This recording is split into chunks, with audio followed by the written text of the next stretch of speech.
Good afternoon, YouTube. If you're watching this, you may have found yourself to be unlucky and you have a crack in your wheel, in your rim. I was pretty fortunate on mine that the crack isn't very large, just right on the lip there on the tire bead. And more importantly, for sure that the wheel is going to be distorted because of that crack, because it hit something, probably a pothole. But it's in pretty good shape. You visibly can't tell it being out of tolerance at all in any way, so I'm going to go ahead and try to fix this and see if it does need to be reshaped or not. So if you're watching this, you probably have a similar wheel with a similar crack, and you also probably have a Tig welder. I have the Everlast 250 EX series, and I gotta say I'm pretty happy with the Everlast so far. I've only had it for 2 months, so I can't say anything about its longevity. Before it does, it welds amazing, great arc. I got nothing but good things to say about it. Service was good when I bought it, and comes with a 3-year warranty in Canada and a 5-year warranty in the States. So the 5-year warranty is a little better than the Lincoln and the Millers. So I don't know, any company that's willing to stand behind their product that much is probably good for me. You may be noticing there's this patch here. What you want to do is just take off some of that paint, get down to the aluminum there, and do some quick welding just to get a feel for what kind of opacity you're going to need for the current setting on the welder. I ran a couple beads here. I sanded them off, but I found that about 100 and 125 amps AC was doing pretty good. So if you plan on taking this on, you're going to need some tools. I'm going to be using a flap disc, excuse me, and a flap sanding disc, and you want to have these tools only used for aluminum. You don't want to be mixing your mild steel tools with the aluminum tools, because you'll embed the mild steel particles into the aluminum with all these abrasives, and you try to use them, and that's going to contaminate your aluminum and it's going to produce a poor quality weld. You want a cutoff disc right here, very thin cutoff disc, and you're going to want a stainless steel wire brush wheel like this on there, and you got to use the stainless steel if you're doing any kind of aluminum work for the same reason. If you got a mild steel brush, it's going to embed some mild steel into your aluminum and produce some pretty poor welds.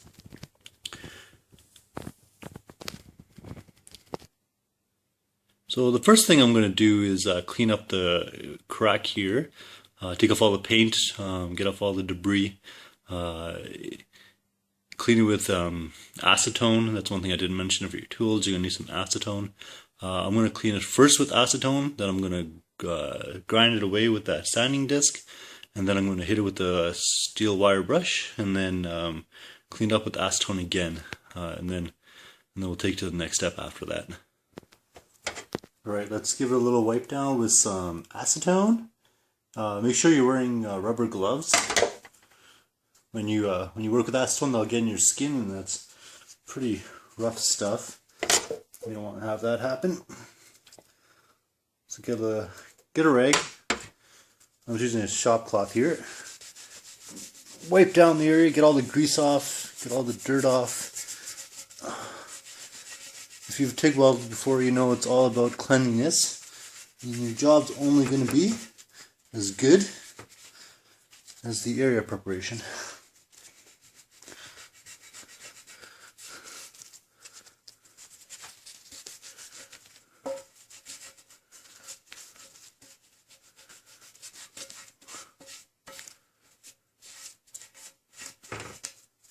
Right, and that was already after I washed it.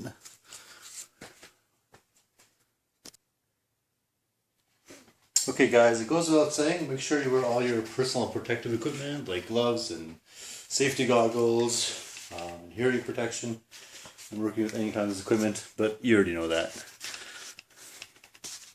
Let's give this a little polish.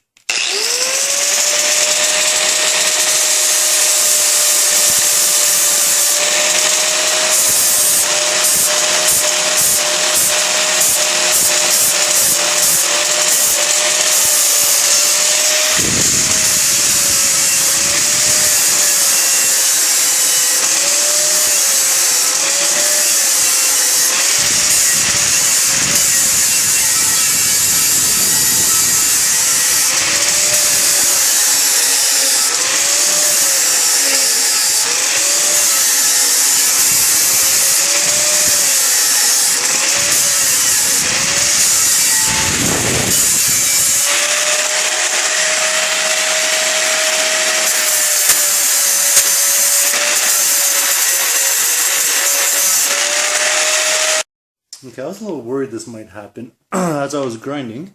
My crack is really fine that it kind of grinded the crack away that I can't see it anymore. Well, that's not true, I can see it, but if I continued much longer I would have lost it. So I'm going to mark it here while I still can see where the crack is. And so if you guys are doing this, you guys want to cut the crack out before you grind. And I was hoping I can get away with doing it this way, but it doesn't look like it's going to work. Okay, so some people's instinct might be that instead of using a cutting wheel and cutting out that crack, that it's so close and so fine that you might use a TIG welder for fusion welding. You might be able to just fuse it back together. And I can understand why that might seem like a good idea. But as this crack opened up, you got a lot of dirt and debris in there as the wheel was driving around. So if you try to fusion weld it, you're going to trap all that contamination in there. And probably more importantly, when the aluminum cracked there, it also produced some aluminum oxides in the crack. And if you've ever aluminum welded, you know that you can't weld with aluminum oxide. It won't fuse together. You got to clean up take off that layer of aluminum oxide, which is a lot of why we're using a grinding wheel and a wire brush to get rid of it, and acetone to clean up after. So using the cutting wheel, we're going to cut right through there, get rid of all the debris, cut through that aluminum oxide, and make a fresh aluminum surface. So I'm going to pop this one on, and then I'm going to give it a cut now that I have my line and I can see where I have to go with it.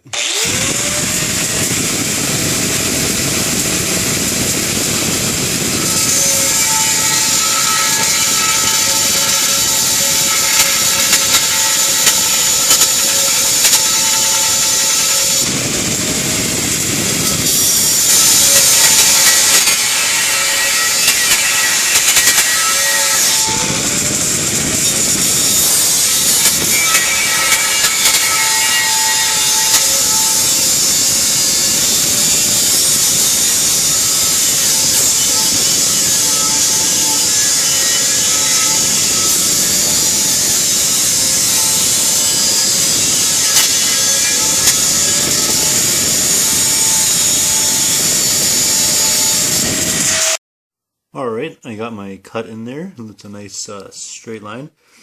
And most people are going to say that at the end of your cut you're going to want to drill it out to prevent the crack from spreading. But I actually ended up with a really nice round edge there that I don't think I'm going to have any trouble with it. So take a look at how yours turns out. If you think you got to drill it out, then drill it out by all means. But I'm going to leave mine here. And when you're grinding, make sure you don't take off too much of the metal there, because you're going to have to rebuild all that up after you weld. It's going to have to look like it was never there. So maybe do yourself a favor and just be cautious with your grinding. Alright, so I've gone and changed over to my stainless steel wire wheel. We're going to hit this with this and clean it all up to a nice real fine finish. And get down to some good aluminum.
So when I was grinding with the wire brush there, you may notice that I was doing it pretty lightly. I wasn't forcing the wire brush in there, and same with the grinding disc. I wasn't forcing the grinding disc in there, and that's all to prevent the any kind of external contaminants getting pushed into the aluminum. The harder you push, the more friction you're going to have, the more heat, the more likely you're going to embed stuff into it. So you want to do it lightly. Feather touches should be enough. They recommend using a wire brush with your hand to clean up the aluminum. I don't have much luck with that. Usually, like I can't do it fast enough, perhaps. So I use the grinding wheel to do it, and that's sometimes frowned upon. And the reason for that is it'll smear the aluminum, and you can see some of the smearing happening. If I get close enough there, that might not focus on it. So there you can see it there. You see how the aluminum is kind of smeared around. So if you have the ability to lower the RPMs, that's a good thing. Using a hand brush is the best thing. But this is how I do it, and it works for me. The finish isn't as nice though. So next we're gonna have to bevel these edges on the joint so we can get a nice root pass and get it in there well. For that, I'm gonna use a carbide tip. Carbide burr. Where, if you can, there you go. Carbide burr for this. Carbide is good for the aluminum. It shouldn't leave a lot of contaminants in there.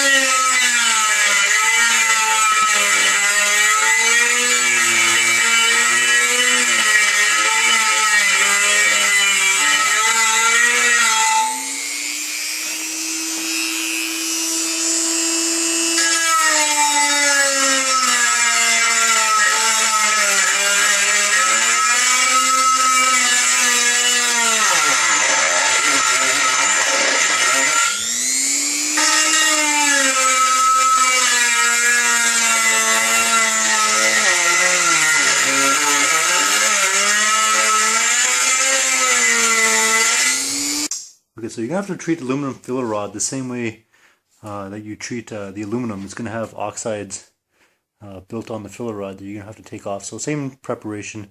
You're going to want to use the acetone to clean it up. Some kind of abrasive to clean off the oxides. Here I just used sandpaper, and I just give it a good scrub and then wipe it off with acetone afterwards. I'm using a ER 4043, so 4043 filler rod. It's a good one to use when you don't exactly know what the composition of the aluminum base material is going to be. And in here we don't. It's an aluminum alloy, so we're not really sure what it is. Or at least I'm not sure what it is. And I'm going to be feeding it in this way. I'm going to use a lay wire technique, so instead of dabbing it in, I'm just going to be feeding it in constantly. And see how that goes. Okay, so I've only been welding for, 2 months? So this is going to be disastrous, and if it looks anything like a real weld, I'm going to call it a success. Alright, we're going to get ready to weld here. I got a number 8 gas lens cup, and I got the gas lens kit on there. I'm going to probably running about 25 CFM of argon gas. In it I got a 1/8 E3 electrode. I would have went with a 2% lanthanated, but I couldn't find them in my local welding shop. They didn't have any. And I just find that the 1/8 holds up a little better for the AC, especially with the cleaning action with the electrode positive side. It doesn't burn up or ball up as quickly. It can handle the heat a little better.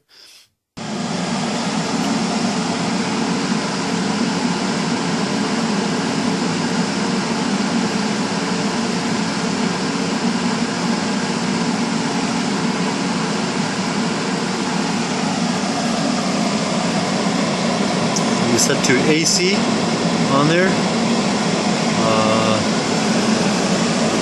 and for the AC balance, about 30%, so 70% on the electrode negative, and about 120 hertz.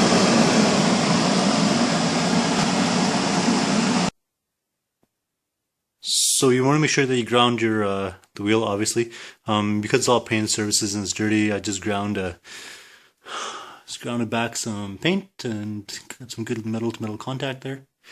So I think we're ready to start welding.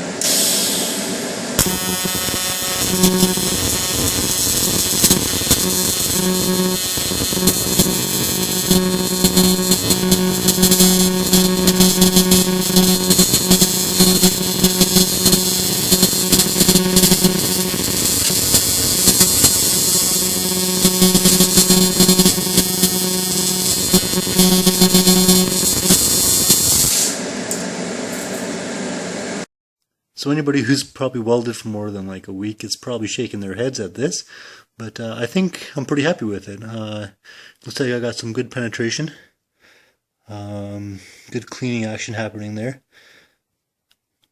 I think overall this might actually, I think this will work. I think I can work with this. So now we've got the backside to do. So bevel it out. Now that we got it welded on both sides, we're going to be grinding it down just so the profile matches. This is going to take a few iterations of grinding and then putting some new weld beads down, then grinding, welding, until we get the profile we want. You won't know until you start grinding away at all the low spots versus the high spots. It's a little hard to see right now. So let's get started. Okay, so after grinding it and filing it and sanding it, you'll come with a nice clean surface. What's important is that you have the part where the bead sits is flat right along through. I do have porosity in my weld, so that's not a good thing. You'd want to go over, re-weld it, and sand it down until you get a nice solid surface. I think this will be good for the tire bead, so I'm going to leave it as it is for now. Take it to the tire shop and see if it holds its air. Alright, and there we have it. The wheel is back on the rim. The tire shop balanced it and put it on. They had no problems with it, which was nice. We'll just monitor now. Make sure it doesn't lose any air slowly over time. There's no small leaks. But you should be good to go. I skipped the process of showing you how to paint it and whatnot. I'm not a paint expert. I think everybody can paint. And good luck with yours.